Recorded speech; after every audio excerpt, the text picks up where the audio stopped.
አትፍራ አትሞትም በማለት የተናገረውን ቅዱስ ቃል መነሻ በማድረግ በዛሬው ዕለት በሚኖረን በጉባኤያችን ላይ በዚህ መለኮታዊ ቃል እንማራለን። የምንሰማውን ቃል፣ የምናደምጠውን ቃል፣ የምንማረውን ቃል መረዳት እንድንችል ማስተዋል እንድንችል ክርስትና የምንኖረው ሕይወት ነውና በሕይወት መተግበር እንድንችል እግዚአብሔር መንፈስ ቅዱስ ሁላችንንም ይርዳን። መጽሐፈ መሳፍንት በአጠቃላይ የሚያስረዳን እስራኤል ዘሥጋ በኢያሱ መሪነት ከነዓንን ከወረሱ በኋላ በዚያ በነበራቸው ሕይወት አንድ ጊዜ ወደ ባርነት እየገቡ ደግሞም ከባርነት እየወጡ እንደገና እየበደሉ እንደገና ደግሞ ይቅርታና ምሕረትን እያገኙ የኖሩበትንና በመሳፍንት የተመሩበትን ዘመን የሚያሳይ መጽሐፍ ነው።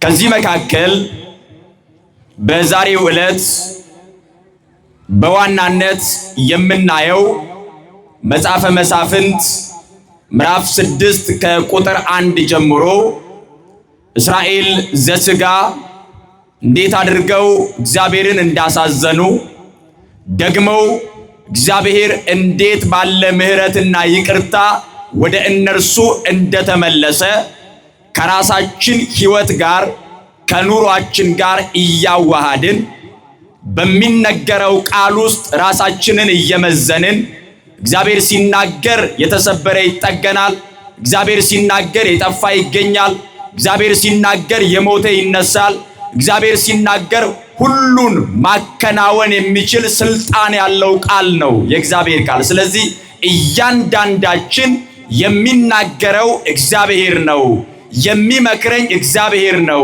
እግዚአብሔር ደግሞ የሚናገረው ለኔ ነው ብለን ራሳችንን እየተመለከትን ይህንን ቅዱስ ቃል ሰምተን እንድንጠቀም እግዚአብሔር ሁላችንንም ይርዳን።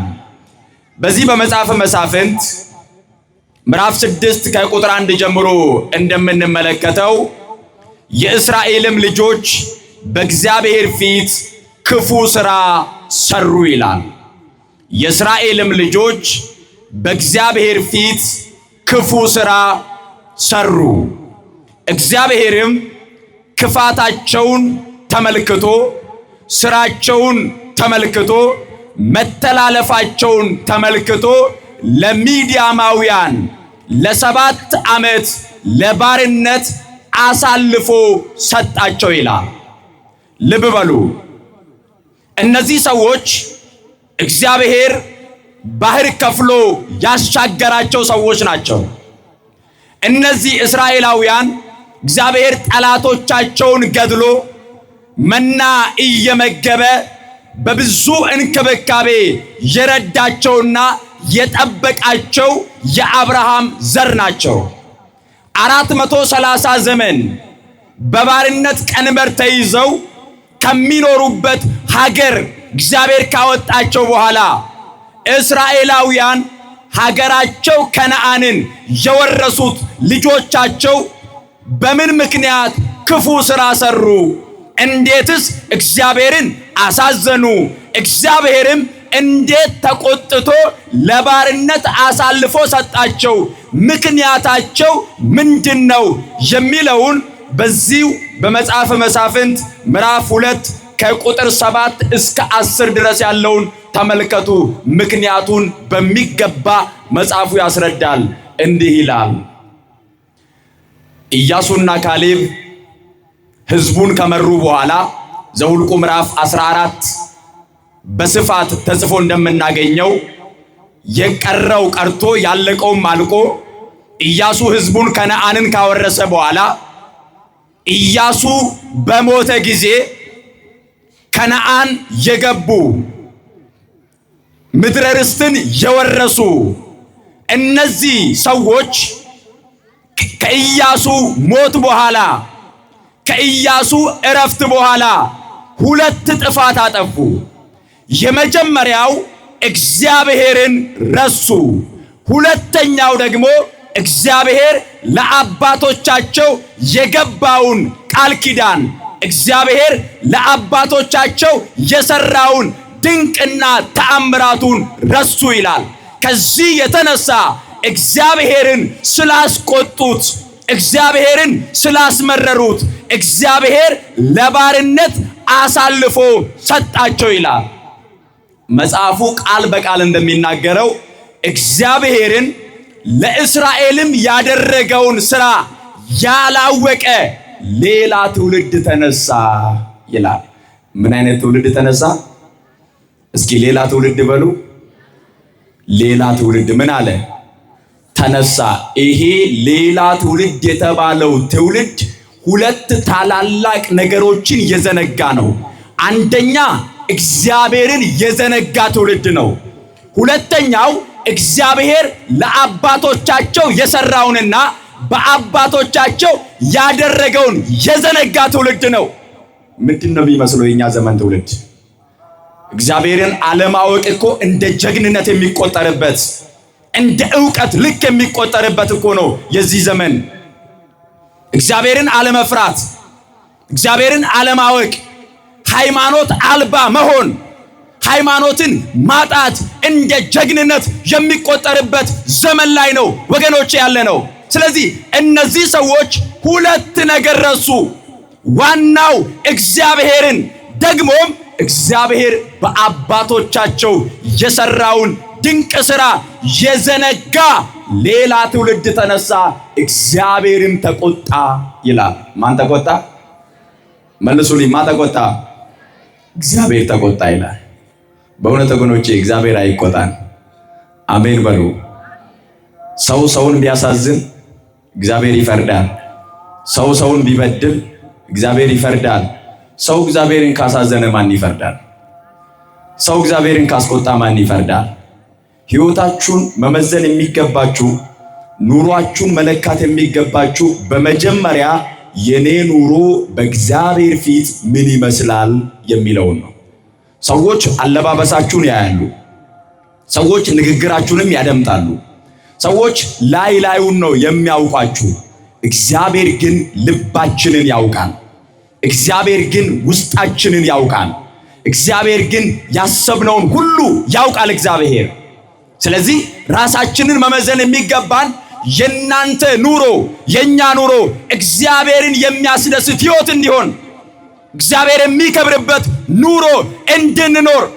እነዚህ ሰዎች እግዚአብሔርን ረሱ ይላል።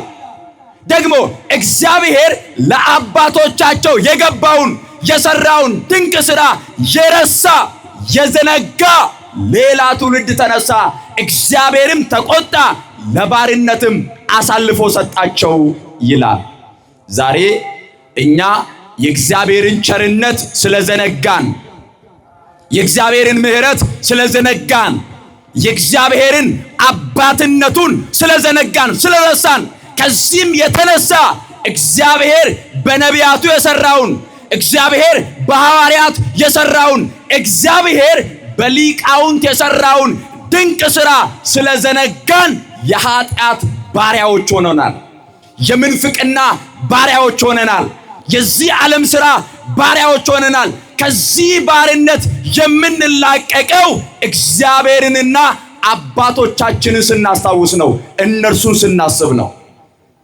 አልዘነጋንም ወይ? እኛ ሃይማኖት ያጸኑትን እነ ቅዱስ አትናቴዎስን፣ እነ ቅዱስ ቄርሎስን፣ እነ ቅዱስ ዮሐንስ አፈወርቅን አልዘነጋም ወይ? ይህ ትውልድ ወንጌል የሰበኩትን እነ ቅዱስ ጳውሎስን፣ እነ ቅዱስ ጴጥሮስን አልዘነጋንም ወይ? እኛ ደግሞ ጾመው ጾምን ያስተማሩትን፣ ጸልየው ጸሎትን ያስተማሩትን፣ ከሁሉ በላይ ደማቸውን አፍስሰው ይችን ቤተ ክርስቲያን ይህንን ክርስትና ቅብብሎሹ እንዳይቋረጥ ዋጋ ከፍለው ያስቀጠሉትን ሰማዕታትን ይሄ ትውልድ አልዘነጋም ወይ? ለምንድነው ብሶቱን ብቻ የምናስታውሰው? እኛ ጋስ ያለው ክፍተት፣ እኛ ጋስ ያለው ድካም፣ እኛ ጋስ ያለው ጉድለት ከሃይማኖት አንጻር ከክርስትናው አንጻር አባቶቻችንን ከመዘከር አባቶቻችንን ከማሰብ እግዚአብሔር በአባቶቻችን የሰራውን ሥራ ከማስታወስ አንፃር ብዙዎቻችን እኮ ደካማዎች ነን። ይሄንን ሁለቱን ብርቱ ነገር ዘነጉ። ይሄንን ረሱ። ይሄንን በማድረጋቸው እግዚአብሔርን አስቆጡት። ይሄንን በማድረጋቸው በገዛ ፈቃዳቸው ለባርነት ተላልፈው ተሰጡ።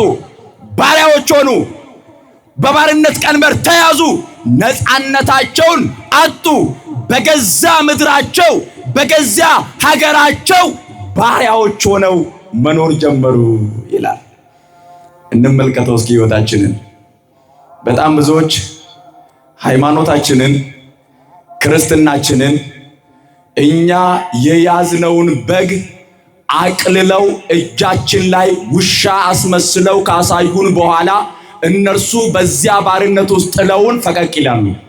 ሰይጣን ብዙ ጊዜ የሚጠቀመው የእግዚአብሔርን ሥራ ማቅለል፣ እግዚአብሔር በአባቶች የሰራውን ሥራ በዘመናዊ መልክ እያቀለለ እያሳነሰ እያሳየን፣ ሃይማኖት የቀለለበት ትውልድ ከሆነ፣ ምግባር የቀለለበት ትውልድ ከሆነ፣ እግዚአብሔርን መፍራትን እንደ ኋላ ቀርነት የሚቆጥር ትውልድ ካለ እንዴት አድርጎ ከዝሙት ባርነት መውጣት ይችላል? እንዴት አድርጎ ከኃጢአት ባርነት መውጣት ይችላል? እንዴት አድርጎ እግዚአብሔርን ማክበር ይችላል? ስለዚህ ወገኖቼ እንመለስ። ወዴት? እግዚአብሔርን ወደ ማክበር፣ እግዚአብሔርን ወደ መፍራት፣ ደግሞ አባቶቻችንን ወደ መውደድ፣ አባቶቻችንን ወደ ማክበር። ወደዚህ ከፍታ ነው መምጣት ያለብን። ወደዚህ እውነተኛ መንገድ ነው መመለስ ያለብን። ካለበለዚያ ከባርነት ነፃ መውጣት አንችልም። እና አባ ሕርያቆስን የሚያቃልሉ ግን ዘፈን የሚወዱ በጣም ብዙ ሰዎች እኮ አሉ። ቅዳሴውን የደረሱትን የሚያቃልሉ፣ ሰዓታቱን የሚያቃልሉ፣ ዜማውን የሚያቃልሉ፣ ማህሌቱን የሚያቃልሉ፣ ግን ደግሞ የዓለምን ጭፈራ ከፍ አድርገው እንዴት ያለ ችሎታ ነው፣ እንዴት ያለ ድምፅ ነው፣ እንዴት ያለ ወዝ ነው፣ እንዴት ያለ ዜማ ነው እያሉ የሚያደንቁ የሚያበረታቱ፣ እኛ ጋር ያለውን የቅዱስ ያሬድን ዜማ ግን የሚያቃልሉ ብዙ ሰዎች አሉ። ስለዚህ መመለስ አለብን። መዘንጋት የለብንም። እግዚአብሔር በአባቶቻችን የሰራውን ሥራ፣ እግዚአብሔር በአባቶቻችን ያደረገውን ድንቅ ተአምራት መዘንጋት የለብንም። ወደ ከፍታችን የምንመለሰው እግዚአብሔርንና አባቶቻችንን ስናስብ ነው። ወደዚህ እውነት ስንመጣ ነው። ሁለቱንም ረሱ፣ እግዚአብሔርም ተቆጣና ባሪያ ያደረጋቸው ይላል። ከዚያ በባርነት ቀንበር ማቀቁ። ደግሞ እንደገና መስፍን እያስነሳ ይታደጋቸዋል ከባርነት። እንደገና ወደ ባርነት ይገባሉ። ከዚያ መሳፍንት ምዕራፍ 6 ላይ ከእንደገና በእግዚአብሔር ፊት ክፉ ሥራ ሰሩ ይላል። በማን ፊት? መልሱልኝ። በማን ፊት? በእግዚአብሔር ፊት። የኛ ሕይወት በእግዚአብሔር ፊት የተገለጠ ነው። ምን ያለ ነው? መልሱልኝ እስኪ። ምን ያለ ነው? በማን ፊት? በእግዚአብሔር ፊት። ስለዚህ ወጣቶች በሚገባ ማስተዋል አለብን። ሕይወታችን ዕለት ዕለት በእግዚአብሔር ፊት የተገለጠ ነው። ጨለማ የማይሸፍነው ኑሮ ነው እየኖርን ያለ ነው። እግዚአብሔርን ጨለማ አይከልለውም። እግዚአብሔርን ጣሪያ አይሸፍነውም። እግዚአብሔርን እንዲህ በማጉረምረም ልንደብቀው አንችልም። እያንዳንዱን ኑሯችንን፣ እያንዳንዱን ሕይወታችንን እግዚአብሔር ያውቃል። የተገለጠ ኑሮ ነው እየኖርን ያለ ነው። ስለዚህ እግዚአብሔር ያየኛል፣ እግዚአብሔር ይመለከተኛል፣ የምሰራው በሙሉ በእግዚአብሔር ፊት የተገለጠ ነው ብለን እግዚአብሔርን መፍራት አለብን። በእግዚአብሔር ፊት ክፉ ሥራ ሰሩ። እግዚአብሔርም 7 ዓመት ለሚዲያማውያን ለባርነት አሳልፎ ሰጣቸው ይላል። ነፃ ወጣቸው። በገዛ ፍቃዳቸው ባሪያ ሲሆኑ አሳልፎ ሰጣቸው። እየሰማችሁ ነው አይደለ? 430 ዘመን ባሪያዎች ነበሩ። ከዚያ እግዚአብሔር ባህር ከፍሎ ጠላት ገድሎ ከዓለት ላይ ውሃ አፍልቆ ከሰማይ መና አዝንቦ ደመና እየጋረደ እየተንከባከበ መራቸው። በገዛ ፍቃዳቸው ባርነቱን ወደዱ፣ ደግሞ ለባርነት አሳልፎ ሰጣቸው። ገላትያ ምዕራፍ 5 ቁጥር 1 ላይ ብርሃነ ዓለም ቅዱስ ጳውሎስ ሲናገር እንደዚህ አለ፣ በነፃነት ልንኖር ክርስቶስ ነፃ አወጣን፣ እንግዲህ እንደገና በባርነት ቀንበር አትያዙ አለ። እስኪ በነፃነት ልንኖር በሉ። ግድ የለም ተናገሩ። በነፃነት ልንኖር ክርስቶስ ነፃ ወጣን። እንግዲህ በሉ እስኪ እንደገና በባርነት አትያዙ። አሁን እኛ ነፃ ህዝቦች ነን። በደንብ አስተውሉ ወገኖቼ። የእግዚአብሔር ልጅ ጌታችን መድኃኒታችን ኢየሱስ ክርስቶስ ከሰማይ ሰማያት ወርዶ ከእመቤታችን ከቅድስት ድንግል ማርያም ከስጋዋ ስጋ ከነፍሷ ነፍስ ነስቶ ፍጹም አምላክ ፍጹም ሰው በተዋህዶ ከብሮ ተገልጦ ስጋውን ቆርሶ ደሙን አፍስሶ ነፃ አውጥቶናል። ከባርነት ቀንበር አላቆናል። ዕብራውያን ምዕራፍ 2 ቁጥር 14 ላይ እንደተጻፈው በሞት ፍርሃት በባርነት ይታሰሩ የነበሩትን ነፃ እንዲያወጣ በስጋና በደም እንዲሁ ተካፈለ። የአብርሃምን ዘር ይዟል እንጂ የያዘው የመላእክትን አይደለም ተብሎ እንደተጻፈ በሞት ፍርሃት በባርነት ይታሰሩ የነበሩትን ነፃ እንዲያወጣ። በሞት ፍርሃትና በባርነት ነበርን። እኛ የታሰርን ነበርን። በቀንበር የተያዝን ነበርን። ባሪያዎች ነበርን።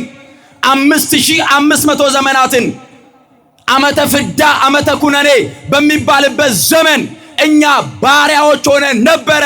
ሁላችንንም ከባርነት ነፃ ሊያወጣን በስጋና በደም ከእመቤታችን ከቅድስት ድንግል ማርያም ከስጋዋ ስጋ ከነፍሷ ነፍስ ነስቶ ፍጹም ሰው ሆኖ ተገለጠና ሁላችንንም በሞቱ ሞታችንን ገድሎ በትንሣኤው ኃይል ሕይወት ሰጠንና ክርስቶስ ነፃ ሕዝብ አደረገን። ክብርና ምስጋና ለስሙ ይሁን። አመስግኑት ክርስቶስን። አሁን በ40ና በ80 ቀናችን ተጠምቀን ይሄንን ልጅነት አግኝተን ይሄንን ነፃነት አግኝተን ክርስቲያን ሆነናል።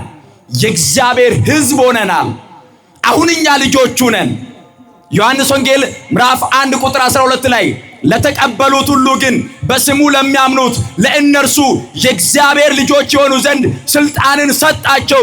እነርሱም ከወንድ ፍቃድ ከስጋ ፍቃድ ከደም አልተወለዱም፣ የተወለዱት ከእግዚአብሔር ነው ተብሎ እንደተጻፈ ሁላችንም በ40ና በ80 ቀን ተጠምቀን ልጅነት አግኝተን የእግዚአብሔር ቤተሰብ የእግዚአብሔር ሕዝብ ሆነናል። ነገር ግን ቀጥሎ ያለውን ቃል ግን ረስተነዋል። ምን የሚለውን? እንግዲህ እንደገና በባርነት አትያዙ የሚለውን። ነፃነቱን ወዶ ግን ነፃነቱን ካላከበር ነው የእግዚአብሔር ሕዝብ ነን ብለን እንደ እግዚአብሔር ቃል የማንኖር እግዚአብሔር ዋጋ ከፍሎ ከእስራት ፈቶናል። ከድቅድቅ ጨለማ ወደሚደነቀው ብርሃን፣ ከሞት ወደ ሕይወት፣ ከባርነት ወደ ልጅነት አምጥቶናል። እግዚአብሔር ነፃ አውጥቶናል ብለን ይሄንን ነፃነት ካገኘን በኋላ እንደ እግዚአብሔር ቃል የማንኖር የእግዚአብሔርን ሕግና ትእዛዝ የማንጠብቅ ከሆነ አሁንም ወገኖቼ እንደገና በባርነት ቀንበር ልንያዝ ነው ማለት ነው። ገላትያ ምዕራፍ 5 እጅግ በጣም መሰረታዊ የሆነውን የክርስትና ኑሮ የሚያሳይ ምዕራፍ ነው። እንደገና በባርነት ቀንበር አትያዙ ካለ በኋላ 16 የሥጋ ሥራዎችን ይዘረዝርና 9ኙን ደግሞ የመንፈስ ፍሬዎችን ይዘረዝራል። አንድ ክርስቲያን በእግዚአብሔር አምኖ ተጠምቆ ቅዱስ ሥጋውና ክቡር ደሙን ተቀብሎ ክርስቲያን ከሆነ በኋላ እነዚያ 16ቱን የሥጋ ሥራዎች የሚያደርግ ከሆነ ቅዱስ ጳውሎስ ተናገረ፣ እነዚህን የሚያደርግ አለ የእግዚአብሔርን መንግሥት አይወርስም አለ። የማንም መንግሥት? መልሱልኝ። የማንም መንግሥት? ምን ያደርግልናል? የእግዚአብሔርን መንግሥት ካልወረስን እኮ ምንድነው ትርጉሙ? ሕይወት እንዴ? ሕይወት ማለት ንብረት ማፍራት ነው እንዴ? እዚህ ጋር ብቻ የተገደበ ነው? የኛ ዓላማ እዚህ ጋር የተያዘ ነው? ትናንት ሊቀ ሊቃውንት እንዳስተማሩን አስቀድማችሁ መንግሥቱንና ጽድቁን ፈልጉ ሌላውስ ይጨመርላችኋል። የኛ እኮ የመጀመሪያው ዓላማ የእግዚአብሔርን መንግሥት መውረስ ነው። ሌላው ቀጥሎ የሚመጣ ጉዳይ ነው፣ የሚጨመር ነው። እኛስ ዋናውን ዘንግተነዋል፣ ዋናውን ትተነዋል። የእግዚአብሔርን መንግሥት የሚያወርሰንን 9ኙን የመንፈስ ፍሬ ረስተን እግዚአብሔርን ረስተን አባቶቻችንን ረስተን የሥጋ ሥራ ላይ ነው የተጠመርነው።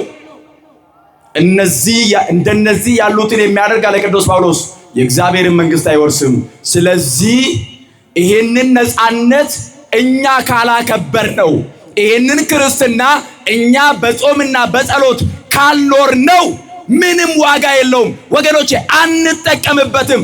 መኖር አለብን፣ ክርስትናውን መተግበር አለብን፣ ለእግዚአብሔር መታዘዝ አለብን፣ እግዚአብሔርን ማክበር ይገባናል። እስራኤላውያን ነፃ ስላልወጡ አይደለም እግዚአብሔር ነፃ አውጥቷቸው፣ ነገር ግን የተሰጣቸው ነፃነት የተከፈለላቸውን ዋጋ ያከበራቸውን እግዚአብሔርን ስለዘነጉ እግዚአብሔርም ለጠላት አሳልፎ ሰጣቸው። ስንዴ ይዘራሉ፣ ጠላቶቻቸው መጥተው ያጭዳሉ። በራሳቸው ጉልበት እንኳን መጠቀም አልቻሉም። እየሰማችሁ ነው አይደል? የዘሩትን ስንዴ የሚያጭዱት ጠላቶቻቸው ናቸው፣ ሚዲያማውያን ናቸው። ከብቶቻቸውን፣ በጎቻቸውን፣ ያላቸውን ነገር በሙሉ ሚዲያማውያን እንደ አንበጣ እየመጡ እየወረሩ ይወስዱባቸው ነበረ። ከዚያ መካከል ጌዴዎን የሚባል አንድ ሰው የዘራውን ስንዴ ተደብቆ አጭዶ ከዚያ ዋሻ ውስጥ ገብቶ የገዛ ንብረቱን የራሱን ስንዴ ተደብቆ እየወቃ ሳለ የእግዚአብሔር መልአክ ከእግዚአብሔር ዘንድ ተልኮ ወደ ጌዴዎን መጣ ይላል። ልብ በሉ ክርስቲያኖች፣ እስራኤላውያን መከራው ሲበዛባቸው፣ ፈተናው ሲበዛባቸው፣ ሐዘኑ ሲበረታባቸው፣ በጎቻቸው ሲወሰዱ፣ ንብረታቸው ሲወሰድ፣ በገዛ ሀገራቸው ባሪያ ሲሆኑ፣ መከራው በዛባቸውና ወደ እግዚአብሔር ጮሁ ይላል። ወደ ማን ጮሁ? መልሱልኝ እስኪ፣ ወደ ማን ጮሁ?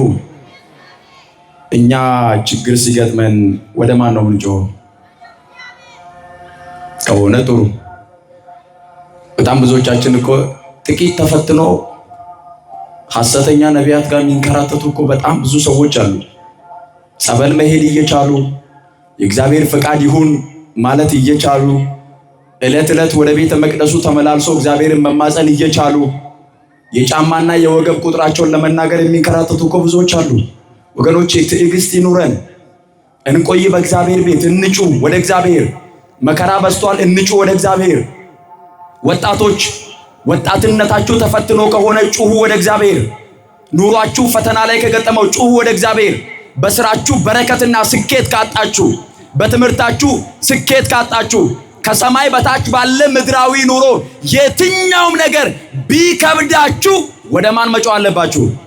ወደ እግዚአብሔር። አትሂዱ፣ ወደ የትም አትሂዱ። የትም ቦታ እረፍት የለም። እረፍት ያለው በእግዚአብሔር ቤት ነው። ሰላም ያለው በእግዚአብሔር ቤት ነው። ስኬት ያለው በእግዚአብሔር ቤት ነው። በረከት ያለው በእግዚአብሔር ቤት ነው። ይሄንን በሙሉ ልብ ማመን አለብን። ይሄንን እርግጠኞች መሆን አለብን። በእምነት ነው መኖር የሚገባን። በዚህ ጉዳይ ከእግዚአብሔር በላይ የሚባርክ ማንም የለም። ከእግዚአብሔር በላይ እረፍት የሚሰጥ ማንም የለም። ኢያሱ ምዕራፍ 1 ቁጥር 13 ላይ እንደተጻፈ አምላካችሁ እግዚአብሔር ያሳርፋቸዋል ይላል።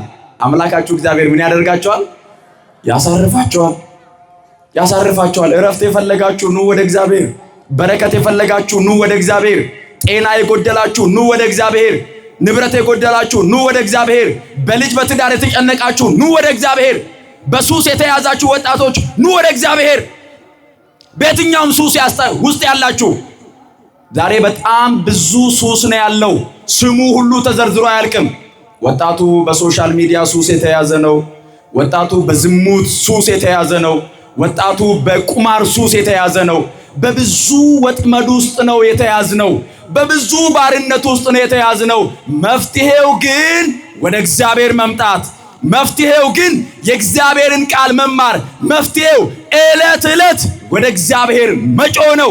ሌላ ምንም አማራጭ የለውም። የሚያነቃቁ ሰዎች ጋር ብትሄዱ ብሶታችሁን፣ ቁስላችሁን ይነግሯቸዋል። መፍትሄውን ግን አያሳዩአችሁም። ወደ ሐሰተኞቹ ብትንከራተቱ ቁስላችሁን፣ የጎደላችሁን ነገር ነግረው የእናንተ ችግራችን ሲነገረን እንዴት አወቀ ብለን ስለምንደነቅ ስጋውያን ስለሆንን በጣም ብዙ ዋጋ እንከፍላለን እንጂ ወገኖቼ እውነተኛ መንገድ፣ እውነተኛ ሕይወት፣ እውነተኛ የእረፍት ጎዳና፣ እውነተኛ ቤት የሚገኘው በእግዚአብሔር ቤት ብቻ ነው። ሌላ የሚያሳርፍ ቤት የለም። ስለዚህ ጩሁ ወደ እግዚአብሔር። ከየትኛውም ሱስ የሚያወጣ እግዚአብሔር ነው። ከየትኛውም መከራ የሚታደግ እግዚአብሔር ነው። ከየትኛውም ችግር ነፃ የሚያወጣ እግዚአብሔር ነው። ደግሞ ራሱ እግዚአብሔር ሲናገር የማቴዎስ ወንጌል ምዕራፍ 7 ቁጥር 7 ላይ ለምኑ ይሰጣችሁማል፣ ፈልጉ ታገኙማላችሁ፣ መዝጊያንም አንኳኩ ይከፈትላችሁማል አለ። ምን ይደረግላችኋል? ይከፈትላችሁማል። እኛ ለምኑ ስንባል ብዙ መለመን አንወድም። የጸሎት ሰዓት የለንም፣ የጸሎት ጊዜ የለንም። እግዚአብሔርን የመለመን ወደ እግዚአብሔር የመጮ የልቦናችንን መሻት ከኃጢአት ብቻ በቀር በነገር ሁሉ እግዚአብሔር እንዲያከናውንልን እግዚአብሔርን የመጠየቅ ልምድ የለንም። ለምኑ አለኮ ይሰጣችሁማል።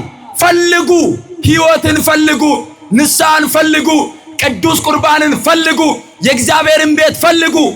ከዚያስ አንኳኩ አለ። ኑና በጸሎት የእግዚአብሔርን ደጅ አንኳኩ። ኑ በጾም የእግዚአብሔርን ደጅ አንኳኩ። ኑ በስግደት የእግዚአብሔርን ደጅ አንኳኩ። ኑ በንስሐ የእግዚአብሔርን ደጅ አንኳኩ። ማን ይከፍትላችኋል? ክብርና ምስጋና ለስሙ ይሁን። አመስግኑት እግዚአብሔርን። እግዚአብሔር የተዘጋውን ይከፍታል። እግዚአብሔር ሰዎች ተስፋ የቆረጡበትን ጉዳይ እግዚአብሔር ይቀጥላል። እኛ ብቻ እግዚአብሔርን ተስፋ አድርገን በእምነት ደጁን እንምታ እንጂ ማን ይከፍትልናል? የታመነ ነው። በማንም ላይ ደጅ አይዘጋም። እግዚአብሔር አባት ነው፣ ቸር አባት፣ የምህረት አምላክ፣ የሚራራልን የርህራሄ አባት፣ መሐሪ ይቅር ባይ፣ እንደ ኃጢአታችን እንደ በደላችን ያልቆጠረብን፣ ሁልጊዜ በሩ ክፍት ነው የእግዚአብሔር። እንምጣ ወደ እርሱ። ጮሁ እስራኤላውያን፣ አለቀሱ። ባሪያዎች ሆነናል አሉ። ተላልፈን ተሰጥተናል። እባክህን ይቅር በለን። የሚዲያማውያን ባርነት መሸከም አቅቶናል። የእነርሱን መከራ መሸከም አቅቶናል። እባክህን ታደገን፣ እባክህን ይቅር በለን ብለው ወደ እግዚአብሔር ጮሁ። እግዚአብሔርም ልመናቸውን ሰማ ይላል። የሁላችንንም ጸሎት እግዚአብሔር ይስማን። አሜን በሉ። የሁላችንንም ልመና እግዚአብሔር ይስማን። በእውነት እግዚአብሔር ጸሎታችሁን ሰምቷል ከሚል ዜና በላይ ምን የሚያስደስት ነገር አለ? መልአኩ ቅዱስ ገብርኤል ለካህኑ ለዘካርያስ ተገልጦለት ጸሎትህ ተሰምቶልሃል አለው። እንዴት የሚያሳርፍ ቃል! ጸሎትህ ተሰምቶልሃል። እግዚአብሔር ጸሎትህን ሰምቷል፣ ልመናህን ሰምቷል። ዛሬም እግዚአብሔር ጸሎታችንን ሊሰማ የታመነ ነው። የታመነ ነው እግዚአብሔር። ቲቶ ምዕራፍ 3 ቁጥር 8 ላይ እንደተጻፈው ቃሉ የታመነ ነው እንደተባለ የታመነ ነው የእግዚአብሔር ቃል። እግዚአብሔር ታማኝ ነው፣ አይዋሽም፣ አይክድም። ለዚህ ነው እዚያው ቲቶ ምዕራፍ 1 ላይ ቅዱስ ጳውሎስ ሲናገር የማይዋሽ እግዚአብሔር ከዘላለም ዘመናት በፊት የሰጠውን ተስፋ ፈጸመ ይላል። አድናለሁ አለ፣ ፈጸመ። የማይዋሽ እግዚአብሔር፣ ሐሰት የሌለበት እግዚአብሔር፣ ታማኝ የሆነ እግዚአብሔር፣ እውነት የሆነ እግዚአብሔር ዛሬም የታመነ አምላክ ነው። እኛን ለማዳን የታመነ ነው። ጸሎታችንን ሊሰማ የታመነ ነው። እኛን ለመርዳት የታመነ ነው። እኛን ልጆቹን ኃጢአት ሰርተን በድለን እርሱን አሳዝነነው እርሱን አስቆጥተነው እንኳን ቢሆን ሊቀበለን የታመነ በሩን የከፈተ አምላክ ነው። እግዚአብሔር ጨካኝ አይደለም። እግዚአብሔር አመፀኛ አይደለም። እንቅረብ ወደ እግዚአብሔር፣ ንስሐ እንግባ፣ እንመለስ፣ እንጸጸት። እስራኤላውያን ተጸጸቱ፣ እግዚአብሔር ሰማ። መልአኩ መጣና ጌዴዎን በዋሻ ውስጥ ስንዴ እየወቃ ሳለ እንደዚህ አለው፣ አንተ ጽኑ ኃያል ሰው እግዚአብሔር ካንተ ጋር ነው አለ። ማን ካንተ ጋር ነው? መልሱልኝ። ማን ካንተ ጋር ነው? በእውነት አመስግኑት እስኪ እግዚአብሔርን። እግዚአብሔር ከኛ ጋር ነው። እኛንን በጾምና በጸሎት ከእግዚአብሔር ጋር መሆን ያቃተን እንጂ ማን ከኛ ጋር ነው? እግዚአብሔር ከኛ ጋር ነው። ምህረቱ የበዛ አምላክ እግዚአብሔር ከኛ ጋር ነው። ቸርነቱ የበዛ አምላክ እግዚአብሔር ከኛ ጋር ነው። ርህራሄው የበዛ አምላክ እግዚአብሔር ከኛ ጋር ነው። እግዚአብሔር ካንተ ጋር ነው አለው። ከዚያ ጌዴዎን መለሰና እግዚአብሔር ከኛ ጋር ከሆነ ይህ ሁሉ መከራ ለምን ደረሰብን አለ። ለምንድን ነው የምንሰቃየው? ይህ ሁሉ ባርነት፣ ይህ ሁሉ መከራ፣ ይህ ሁሉ ስቃይ ይህ ሁሉ እንግልት የገዛ ንብረታችን መጠቀም አቅቶን ስንዴያችንን ጠላቶች እያጨዱ ይህ ሁሉ መከራ ይህ ሁሉ ስቃይ የደረሰብን ለምንድን ነው? እግዚአብሔር ከኛ ጋር ከሆነማ እንዴት ይህ ሁሉ መከራ ደረሰብን አለ። መለሰና እግዚአብሔር በዚህ በጉልበት ሂድ፣ ሚዲያምን እንደ አንድ ሰው አድርገህ ትመታለህ። በዚህ በጉልበት ሂድ፣ በርታ፣ እኔ ካንተ ጋር እሆናለሁ፣ እስራኤልን ነፃ ታወጣለህ አለው። ዛሬም እግዚአብሔር ከኛ ጋር ነው። እግዚአብሔር ከኛ ጋር ሲሆን ደግሞ የምንፈልገውን ሁሉ እናገኛለን። ማከኛ ጋር ሲሆን አያችሁ፣ በእስራኤል ዘሥጋ እግዚአብሔር በብሉይ ኪዳን ከእስራኤላውያን ጋር የነበረው በረድኤት በበረከት ከኛ ጋር ያለው ከስጋችን ስጋን ነስቶ ከነፍሳችን ነፍስ ነስቶ ፍጹም ሰው ሆኖ ነው ከኛ ጋር የሆነው። ልብ በሉ ክርስቲያኖች፣ እግዚአብሔር በአዲስ ኪዳን ከኛ ጋር የሆነው ከእመቤታችን ከቅድስት ድንግል ማርያም ከስጋዋ ስጋ ከነፍሷ ነፍስ ነስቶ ነው። ስለዚህ እግዚአብሔር ካንተ ጋር ነው። አንተ ጽኑ ኃያል ሰው፣ እግዚአብሔር ካንተ ጋር ነው። በዚህ በጉልበት ሂድ አለው። አለን እኮ ጉልበት፣ እግዚአብሔር የሰጠን ጤና፣ እግዚአብሔር የሰጠን ጉልበት፣ እግዚአብሔር የሰጠን አእምሮ፣ እግዚአብሔር የሰጠን ልብ። ስንቶቻችን ተጠቀምንበት? ስንቶቻችን ሄድንበት? ስንቶቻችን ተጓዝንበት?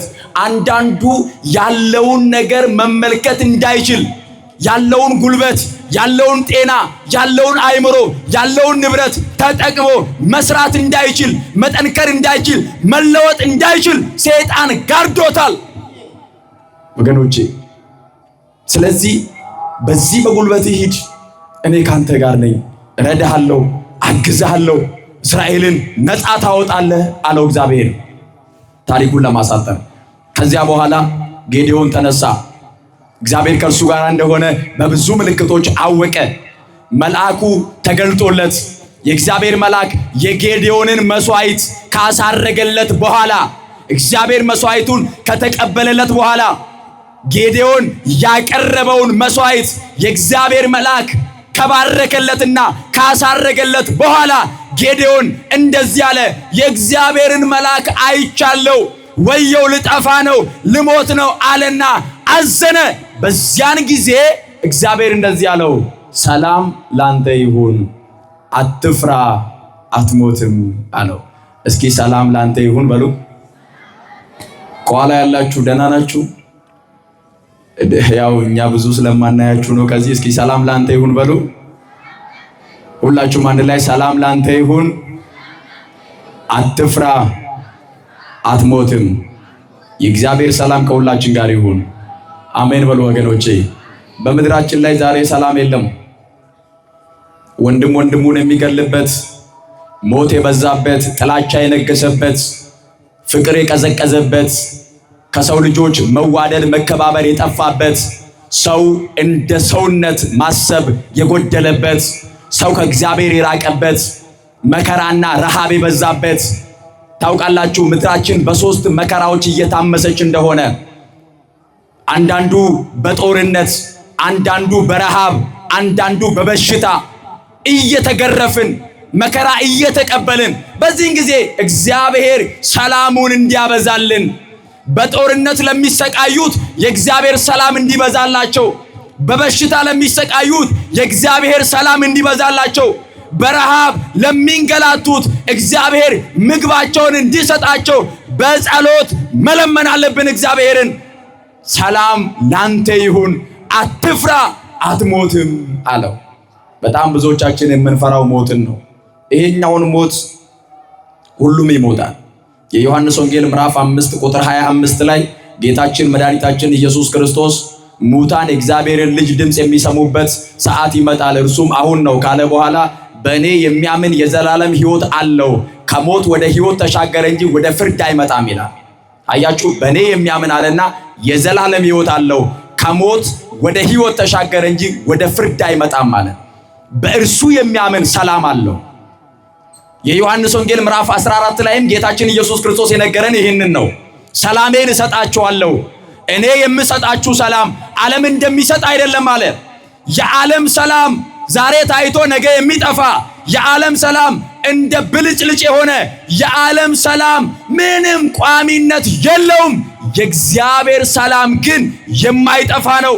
የእግዚአብሔር ሰላም ግን በጦርነት መካከል የሚያረጋጋ ነው። እውነተኛ ሰላም፣ እውነተኛ ደስታ ያለው በእግዚአብሔር ቤት ነው። በማን ቤት ነው አልኳችሁ? ለዚህ እኮ ነው ቅዱስ ጳውሎስ የፊልጵስዩስን መልእክት የጻፈው እስር ቤት ውስጥ ሆኖ ነው። እስር ቤት ውስጥ ሆኖ ምን ብሎ ጻፈላቸው? ፊልጵስዩስ ምዕራፍ 4 ቁጥር 4 ላይ በጌታ ደስ ይበላችሁ፣ ደግሜ እላለሁ ደስ ይበላችሁ አለ። በማ ደስ ይበላችሁ? አያችሁ፣ በጌታ ደስ ይበላችሁ። የደስታችሁ መሰረት እግዚአብሔር ነው። በእግዚአብሔር ደስ ይበላችሁ፣ ደግሜ እላለሁ አለ፣ ደስ ይበላችሁ። ወገኖቼ እውነተኛ ደስታ በእግዚአብሔር ነው። ዕንባቆምም የተናገረው ይህንን ነው። እኔ ግን በእግዚአብሔር ደስ ይለኛል አለ። ላሞች ባይኖሩ፣ በጎች ባይኖሩ፣ በለስም ባታፈራ፣ የወይራ ዛፎች ዘይት ባይኖራቸው፣ ምንም ነገር ባይኖር፣ እኔ ግን በማ ደስ ይለኛል? መልሱልኝ። በማ ደስ ይለኛል? በእግዚአብሔር የሚያምን ሰው ይሄንን ሁሉ አጥቶ ደስተኛ ነው። ነገር ግን እኛ እምነት ስለጎደለን ደስታ አጥተናል፣ ሰላም አጥተናል። ገንዘብ ሰብስበን ደስታ ከሌለን፣ ብዙ ነገር ኖሮን የአእምሮ ሰላም ከሌለን ወገኖቼ ጉድለት ውስጥ ነው ያለነው። ይሄ ሁሉ የሚሳካው ወደ ማን ስንቀርብ ነው? ወደ እግዚአብሔር ስንቀርብ ነው። ሰላም ላንተ ይሁን አለው። ደቀ መዛሙርቱም በዚህ ቃል ነው ያጽናናቸው። ከትንሣኤ በኋላ ሰላም ለእናንተ ይሁን አትፍሩ እኔ ነኝ እያለ በባህር ላይ እየተራመደም ሲመጣ ሰላም ለእናንተ ይሁን አትፍሩ እኔ ነኝ እያለ ለጌዴዎንም የነገረው ይህንን ነው። ሰላም ላንተ ይሁን አለው። አትፍራ አትሞትም። አዎ የእግዚአብሔር ሰላም የበዛለት ሰው አይሞትም። ጌታችን ኢየሱስ ክርስቶስ ይህንን ነው የነገረን። አትሞትም አለ። በእኔ የሚያምን ከሞት ወደ ሕይወት ነው የሚመጣው። ከዚህ ዓለም ሞት የሚሻገረው ወደ ሕይወት ነው። ቅዱስ ጳውሎስ እንደተናገረ ልሄድ ከክርስቶስም ጋር ልኖር እናፍቃለሁ፣ ከሁሉ ይልቅ እጅግ የተሻለ ነውና የሚሻል ነውና አለ። አያችሁ፣ በእርሱ የሚያምን ከሞት ወደ ሕይወት ነው የሚሻገረው። ወደ ምንድን ነው የሚሻገረው? ይሄኛውን ሞትማ እኮ ማንም ይሞታል። ሀብት ያለውም የሌለውም፣ የተማረውም ያልተማረውም፣ ቅዱሱም ኃጢአተኛውም፣ የትኛውም እኮ ይሄኛውን የሥጋ ሞት እኮ ማይሞት የለም። ሁሉም ይሞታል፣ ወደ መቃብር ይገባል። ጉዳዩ ግን ሁለተኛው ሞት ነው። ራዕየ ዮሐንስ ምዕራፍ 21 ላይ እንደተጻፈው ከቁጥር 4 ጀምሮ ተመልከቱ። አዲስ ከሆነ በኋላ የሚፈሩ አለ። ዳሩ ግን የማያምኑ የሚፈሩ የነፍሰ ገዳዮችም እድል ፈንታቸው በዲንና በእሳት በሚቃጠል ባህር ነው ካለ በኋላ ይህም አለ ሁለተኛ ሞት ነው። ስንተኛ ሞት ነው? አሁን ወንጌል የሚሰበከው ከዚህ ሁለተኛ ሞት እንድናመልጥ ነው። አሁን ቅዳሴው ተቀድሶ ቅዱስ ሥጋውና ክቡር ደሙን የምንቀበለው ከዚህ ከሁለተኛው ሞት እንድናመልጥ ነው። አትሞትም አለው። ሰላም ላንተ ይሁን፣ አትፍራ፣ አትሞትም። የዮሐንስ ወንጌል ምዕራፍ 14 ከቁጥር 1 ጀምሮ ልባችሁ አይታወክ፣ አትደንግጡ፣ አትፍሩ፣ በእግዚአብሔር እመኑ፣ በእኔም ደግሞ እመኑ ካለ በኋላ በአባቴ ቤት ብዙ መኖሪያ አለ፣ እሄዳለሁ፣ ስፍራንም አዘጋጅላችኋለሁ። እኔ ባለሁበት በዚያ እናንተ ደግሞ እንድትኖሩ እንደገና እመጣለሁ፣ እወስዳችኋለሁ አለ። ስለዚህ አንድ ክርስቲያን የሚሻገረው፣ አንድ ክርስቲያን የሚሄደው፣ አንድ ክርስቲያን የሚጓዘው በዚህኛው ሞት በተባለ መንገድ ወደ እግዚአብሔር መንግሥት ነው፣ ወደ እግዚአብሔር ቤት ነው። ይህንን ነው ዛሬ በእምነት ተቀብለን፣ ዛሬ ንስሐ ገብተን፣ ዛሬ ወደ እግዚአብሔር ተመልሰን ልንኖር የሚገባው ትልቁ ነገር ይህንን ነው። ሰላም ላንተ ይሁን፣ አትፍራ፣ አትሞትም አለው። የእግዚአብሔርን ሰላም ማግኘት፣ ከዚያ በእምነት መኖር፣ በእምነት መጓዝ፣ ጾማችን በእምነት፣ ጸሎታችን በእምነት፣ ንስሐችን በእምነት፣ አገልግሎታችን በእምነት፣ ሁለንተናችን በእምነት ሲሆን ያን ጊዜ ከእግዚአብሔር ጋር መኖር እንችላለን። እንደዚህ ሆነን በእግዚአብሔር ቤት ለዘላለም ጸንተን እንድንኖር እግዚአብሔር መንፈስ ቅዱስ ሁላችንንም ይርዳን። ማን አስተማረን? ማን መከረን? ማን ገሰጸን? ክብርና ምስጋና ለስሙ ይሁን። ይቆየን። እግዚአብሔርን በደንብ አመስግኑ። አትፍራ አትሞትምና መጽሐፈ መሳፍንት ምዕራፍ 6 ከቁጥር 23። ስለ ቃሉ የእግዚአብሔር ስም የተመሰገነ ይሁን።